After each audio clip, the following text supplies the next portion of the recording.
চিতই পিঠা বানাবো, এই জন্য রাতের বেলা চালটা ভিজিয়ে রাখছিলাম। এখন ভালো করে ধুয়ে আমি এখন এটা ব্লেন্ডার করে নেব। ব্লেন্ডার জারে নিয়ে নিচ্ছে, ব্লেন্ডার করব। একটু পানি দিয়ে ভালো করে ব্লেন্ডার করে নেব। এই যে এভাবে ব্লেন্ডার করে নেবেন চিতই পিঠা ডো করার জন্য। আমি একটু দেখাই দিচ্ছি। এই যে এটারে পরে একটু দানা দানা থাকবে, কোনো সমস্যা নেই। এটা আবার যখন আপনি 4-5 ঘন্টা সারা রাত ভিজায় সকালবেলা যখন আবার এটাকে ব্লেন্ডার করবেন, আবার যখন সন্ধ্যায় পিঠাটা বানাবেন বা বিকালে বানাবেন, তখন এটা ঠিক হয়ে যাবে। এভাবে সবগুলো আমি করে নেব। আমি 1 কেজি চালের ব্লেন্ডার করব। আমি ভালো মতো ব্লেন্ডার করে নিচ্ছি। এখানে 1 কেজি চালের গুঁড়ি। এখানে স্বাদ অনুযায়ী দিয়ে দিব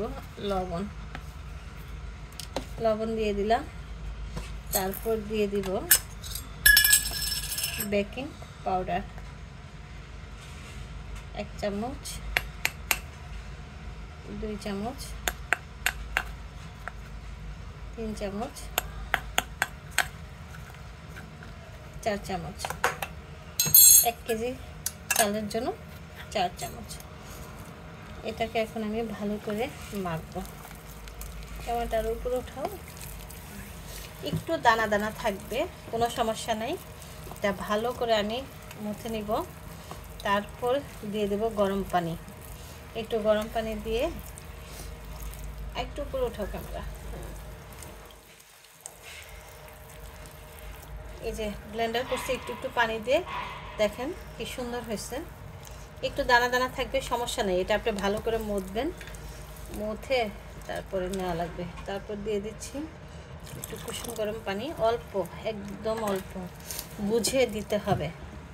তাকে ভালো করে আমি এখন মাখাবো, অনেক 10 মিনিটের মতো মাখাবো। মানে ভালো করে এটারে পুরো একটা বেটার করে নেব, খুব সুন্দর করে, যেন কোনো না থাকে, লাঞ্চ না থাকে। সুন্দর করে সময় নিয়ে করতে হবে। তাহলে এটা আমি করি। এটা করে আমি রেখে দেব, সন্ধ্যায় পিঠাটা বানাবো তখন আমি দেখাবো। আমি ভালো করে ডোটি রেডি করে নিচ্ছি। দুপুরবেলায় রেডি করে রাখছিলাম, এখন সন্ধ্যার সময় আমি এগুলো বানাবো বলতে কি, আমি কয়েকটা বানায় দেখছি কেমন হয়। দেখলাম যে মাশাআল্লাহ ভালোই হয়। কয়েকটা বানায় আমার বাচ্চাদেরকে খেতে দিচ্ছি। এখন আপনাদের সাথে ভালো হয় বলে আমি আপনাদের সাথে এখন শেয়ার করব, বানায় দেখাবো। কড়াই গরম হয়ে গেছে, আমি দিয়ে দেবো, দিয়ে ঢেকে দিচ্ছি।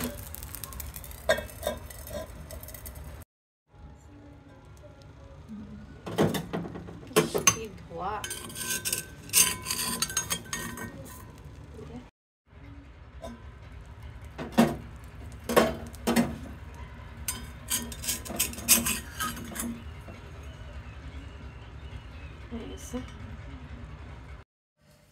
আমার চিতই পিঠা বানানো শেষ। সবগুলো পিঠা আমি এভাবে বানিয়ে নিছি।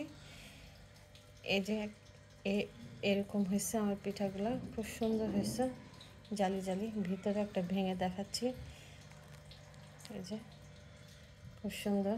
আমি যেভাবে বানালাম আপনাদেরকে দেখাইছি কিভাবে বানাইছি, ঠিক সেভাবেই বানাবেন। এখন এগুলো আমি দুধে ভিজাবো। এখানে গরুর দুধ জাল করে নিছি, আবার এটার মধ্যে আমি পাউডার দুধও মিশিয়েছি, দুধটা যেন ঘন হয়।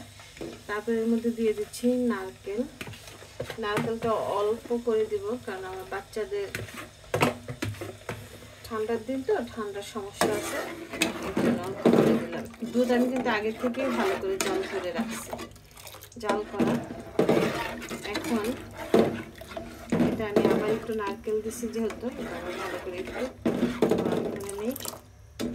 আর এটার মধ্যে এই যে আমার পিঠাগুলা, সেই পিঠাগুলা দিয়ে দেব। বিসমিল্লাহ, দেখি কয়টা দেওয়া যায়।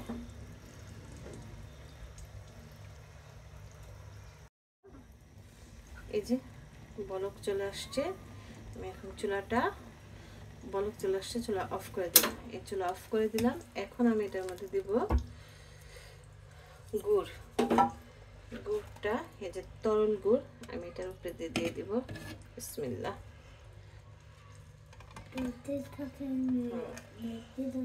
দেওয়া হয়ে গেছে, এখন আমি এটা একটু ভিজিয়ে দিব। এই হয়েছে, ব্যাস। এটা সারা রাত এভাবে ভিজানো থাকবে, সকালবেলা আপনাদের সাথে দেখাবো কেমন হয়েছে। সারা রাত ভেজানোর পরে সকালবেলায় যে পিঠা আমার এরকম হয়েছে। আমি এখানে অর্ধেকগুলা উঠাই নিছি একটা মাটির প্লেটের মধ্যে। মাশাআল্লাহ দেখেন কি পরিমাণ ফুলছে। আমার কিন্তু পিঠাগুলো ছোট ছোট হয়েছিল। এই যে, তারপর হচ্ছে এই যে, হ্যাঁ খুব সুন্দর হয়েছে। এখান থেকে আমি দেখাচ্ছি ভেঙে। এ দেখেন চামিচ দেওয়ার আগেই কিন্তু আলাদা হয়ে যাচ্ছে, ধরার আগে। হ্যাঁ খুব সুন্দর হয়েছে। এই যে দেখেন, এই যে এটার মধ্যে আমি দেখাচ্ছি, দেখছেন কত সুন্দর ভেজানো হয়েছে, খুব সুন্দর হয়েছে। খেতেও কিন্তু খুব সুন্দর। অলরেডি খাওয়া হয়ে গেছে আমাদের, আপনাদের সাথে এই কথা শেয়ার করলাম। তাহলে সবাই এইভাবে বানিয়ে খাবেন, খুব সুন্দর হয়। আমি বারবার বলতেছি, আমি যেভাবে বানালাম ঠিক সেভাবে বানাবেন, ইনশাল্লাহ হবে, ভালোই হবে। তাহলে সবাই ভালো থাকবেন, আল্লাহ হাফেজ।